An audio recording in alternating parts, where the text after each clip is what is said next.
মূলত যেই বৈঠকটি গত সপ্তাহে লন্ডনে অনুষ্ঠিত হলো, আমরা মনে করি যে ইন্টারিম গভর্নমেন্ট দায়িত্ব নেওয়ার পর থেকে সবচেয়ে গুরুত্বপূর্ণ কাজ এই বৈঠকটি ছিল। কারণ আমরা দীর্ঘদিন ধরে যখন জাতীয় ঐক্যমত্যের কথা বলছিলাম, তখন আমরা দেখেছি যে সরকার একতরফাভাবে সিদ্ধান্ত নিচ্ছে। সিদ্ধান্ত নেওয়ার পর রাজনৈতিক দলগুলো সেখানে তারা তাদের জায়গায় উদ্বেগ ব্যক্ত করছে, তখন সরকার আমলে নিয়ে বৈঠক করছে।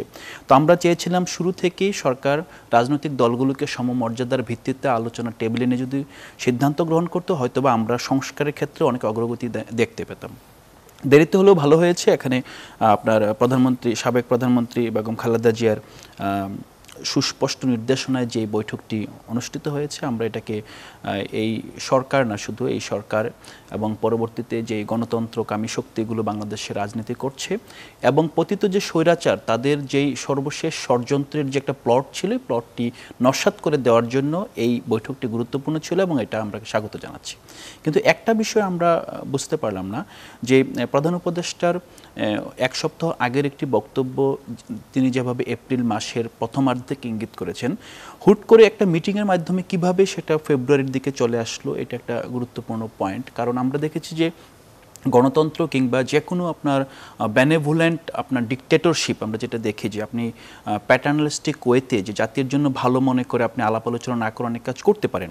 কিন্তু আমরা এই সরকারের ক্ষেত্রে যেটা দেখেছি, সরকার ভালো মনে করে অনেক কাজ করছে, যেটা প্রক্রিয়াগতভাবে সেটা আসলে আপনার সুন্দর দেখাচ্ছে না এবং গণতান্ত্রিক যে মূল্যবোধ, সেই মূল্যবোধের প্রতি আপনার কোনো আমরা কমিটমেন্ট দেখতে পাই না।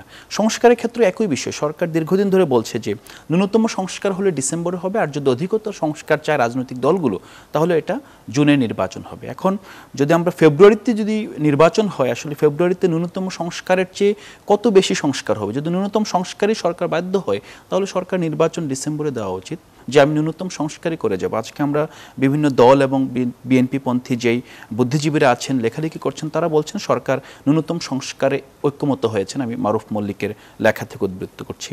তো এখন এই ন্যূনতম সংস্কারে সরকার ঐক্যমত হয়েছেন, হয়ে নির্বাচন দিচ্ছেন ফেব্রুয়ারিতে। তো ন্যূনতম সংস্কারে যদি সরকার ঐক্যমত হয়ে ডিসেম্বরে নির্বাচন দিতে পারেন, তাহলে আমরা জুন পর্যন্ত যেই সরকারের একটা আপনার সীমারেখা ছিল যে এই সময়টা আমার লাগবে, তাহলে সরকারকে যুক্তিযুক্ত ব্যাখ্যা দিতে হবে যে আমি কী সংস্কার করতে চেয়েছিলাম, যেটা আমি এই জুন পর্যন্ত সময় না পাই, সংস্কারটা আমরা পাচ্ছি না। দ্বিতীয়ত হলো নির্বাচন বিষয়ে যেই গুরুত্ব পেয়েছে এই সংলাপে, আমরা সেম লেভেলের গুরুত্ব বিচার এবং সংস্কারে দেখতে চেয়েছিলাম। সবচেয়ে বড় কথা হলো যে বিএনপি ডিফ্যাক্টো বাংলাদেশের সবচেয়ে বড় রাজনৈতিক দল, এবং আমরা জানি যে আগামী নির্বাচনে যদি একটা ফেয়ার নির্বাচন হয়, বিএনপি এখানে ক্ষমতায় অথবা দায়িত্ব গ্রহণ করার ক্ষেত্রে বিএনপি সবচেয়ে এগিয়ে থাকবে, এটি বাস্তবতা। কিন্তু এর বাস্তবতা হলো একটা বিষয় আমাদেরকে মানতে হবে, যে বিএনপি কিন্তু অন্যান্য রাজনৈতিক দলের মতো একটি দল। বিএনপির সাথে সরকার যখন ডিল করবেন, অন্তত আমাদের যেই গণতান্ত্রিক যে মূল্যবোধ, আমরা যে নতুন সংস্কৃতির স্বপ্ন দেখছি এই সময়টায় বসে, এই সময় অন্তত এতটুকু দৃষ্টান্ত স্থাপন করা সরকারের পক্ষ থেকে উচিত, যে আমরা সবগুলো দলকে সমানভাবে ট্রিট করছি। তারপর নির্বাচনে তারা কি পারফর্ম করবে সেটা নির্বাচন বলে দেবে। আমরা যখন দেখেছি যে একটা দ্বিপাক্ষিক বৈঠক হয়েছে, দ্বিপাক্ষিক বৈঠকের মাধ্যমে বাংলাদেশের যে প্রতিষ্ঠানগুলো নির্বাচন পরিচালনা করবে, একেবারে আপনার পুলিং যেই বুথগুলো আছে সেখান থেকে প্রধান নির্বাচন কমিশনার পর্যন্ত মাঝখানে যতগুলি স্তর আছে সবগুলোকে একটা বার্তা দেওয়া হয়েছে যে আসলে এই সরকার ইন্টারিম গভর্নমেন্ট নির্বাচনের মাধ্যমে বরং ক্ষমতা হস্তান্তর অথবা একটা পাওয়ার, আমরা যেটা বলছি ট্রানজিশনের একটা উদ্যোগ হিসেবে বৈঠকটা দেখা দিয়েছে। এটাকে এমনভাবে এটাকে আপনার রিপ্রেজেন্ট করা হচ্ছে। আমরা মনে করছি যে এই যে ইন্টারিম গভর্নমেন্টের যে এজেন্ডা ছিল, গভর্নমেন্টের যে কমিটমেন্ট ছিল, গভর্নমেন্টের যারা আসলে গভর্নমেন্টকে ওই সময়ে বসিয়েছিলেন, তাদের যে একটা প্রত্যাশা ছিল গভর্নমেন্টের কাছ থেকে, গভর্নমেন্ট একটা ভেঙে পড়া সিস্টেমকে নতুন করে এমবেড করে প্রতিষ্ঠানগুলোকে দাঁড় করিয়ে দিয়ে তারপর নির্বাচনের মাধ্যমে তারা এখানে আপনার গণতান্ত্রিক যাত্রাকে সংহত করবেন।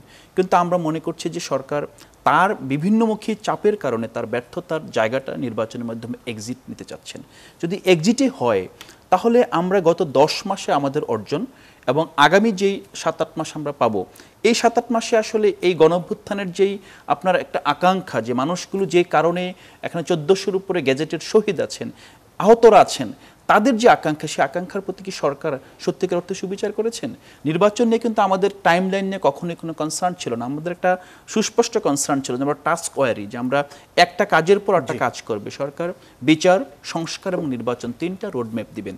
এখন দৃশ্যমান বিচার এবং সংস্কার, যদি ন্যূনতম সংস্কারেই সরকার এখন কনভিন্সড হয়, তো সরকারকে এটা প্রুফ করতে হবে যে ন্যূনতম সংস্কারটা যেই জুলাই সনদের কথা বলছেন, যে ঐক্যমত্যের কথা বলছেন, ঐক্যমত্য কতটুকু হলো ন্যূনতম সংস্কারের ক্ষেত্রে, এইটাকে আমার মনে হয় এস্টাবলিশ করার পরই গভর্নমেন্টকে সিদ্ধান্ত নিতে হবে এই সংস্কারটা করে তা নির্বাচনে যাবে। অনেক ধন্যবাদ।